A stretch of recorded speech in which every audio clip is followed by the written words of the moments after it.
Growing up, I would play anything. Whenever I'd get some money, I'd beg my mom to take me to GameStop. Regardless of the amount of money I had, I would always walk out with a new game. It would range from something as polished as Mass Effect to something as thrown together as Ant Bully the video game. My taste in games was non-existent. I just wanted to play shit, and that's what I did. I played literal shit. I played this one, and this one, sometimes this one, every now and then this one, but never this one. Fuck that piece of shit. Now, not all the games I played made me want to get roundhouse kicked by a black belt kickboxer, but I'd say most of them did, considering they only costed $10. Shout out the BOGO bin! Looking back, the games as a whole weren't very good, but my underdeveloped mind really didn't care. I continued to spend every penny given to me on the BOGO bin games. The only thing that's changed since then is that I now spend $60 on shit games. Trash games do occasionally do shit right though, but it's never because of the core gameplay. Trash games only shine in a certain subsection, mini games. Now, if your frontal lobe has ceased to function and you don't know what a mini game is, I'll explain it to you in the simplest terms possible. It's a game in a game. And if you want me to be a bit more specific, it's a small game in a regular sized game. Another way to describe it is as an escape from your escape. Playing video games throws you into another world, and sometimes the events of this new world can stress you out, or temporarily become tedious. But a mini game, as my Google definition from earlier stated, is literally another game. It allows you to forget the woes of the current world you're in and jump into another new one, on some Inception type shit. You have good mini games like... Fishing in real life is fucking dick. It's a slow, boring task that makes me want to dip my testicles into the water until they shrivel up and fall off. But video game fishing is a whole other story. It's actually the best aspect of any game, and if a game doesn't have a fishing mechanic, it's automatic dog shit. You hear that, CD Projekt Red? There better be some cybernetic fish to catch, or I'll write a mean review on Metacritic. Now, I don't gamble with real money, unless you count buying shark cards to use at the casino in GTA as using real money, which I personally don't, but holy shit is it addicting. I mean, I've never hit big in anything, not even the kitty slots on Pokemon, which is probably a sign that I should stop, but it's not real money, so the only thing that I'm hurting is my mental state, which is perfectly fine with me. There's no problem with that. There's many other great mini games, like the karaoke and dancing in Yakuza, or the block picking in an abundance of RPGs. But above each and every one of these stands the best mini game to grace the gamer world. The one, the only, Final Fantasy VII Darts.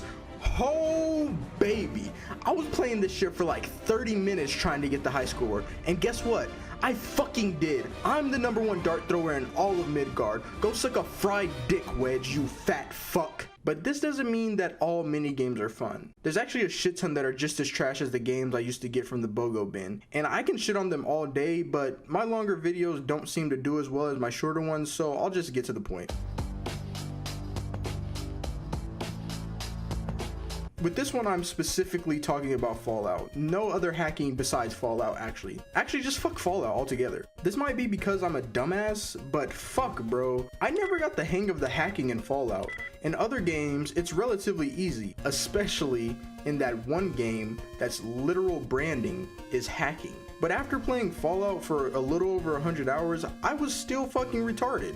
At no point did it click for me on what to do, so I would just randomly click words until I unlocked the terminals. Fuck that game. But the worst of them all isn't just one minigame. It's actually an entire chunk of a series. This series being Saints Row. I love these games, but the activities and diversions are literal rhino dick. They aren't fun whatsoever, and it wouldn't be a problem if you could just avoid them, but you have to do them to progress the story, which is absolute rhino semen. What is up with me and the private areas of rhinos today? Am I fucking gay for rhinoceros?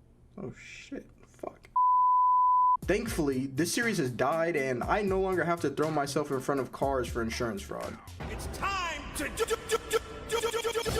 Gwent in The Witcher 3 is also pretty shit, but that's because it's a whole strategy game. and I've come to face the fact that my brain is far too small for that genre. But my pea brain aside, Gwent became its own game. It went from being a small game in a full game to a full game within a full game. This, along with many other spin-offs based on minigames, showcase just how important they are. For Gwent specifically, it built its own fan base. Given this fan base only lasted a few months, it still garnished one, somewhat. But it doesn't stop at that snooze fest of a card game. Fishing games are their own thing. There's online poker with real people. Welcome to the Game is literally about hacking and infiltrating the dark web. And a lot of simulator games are inspired by minigames but stretched out to be its own thing. Farming Simulator, House Flipper, Flight Simulator, and many more. These games, although boring as fuck, can hold their own against other games. Just like Gwent, these minigames started off small and became their own thing. Some failed, some succeeded. But you can't deny the fact that minigames as a whole has inspired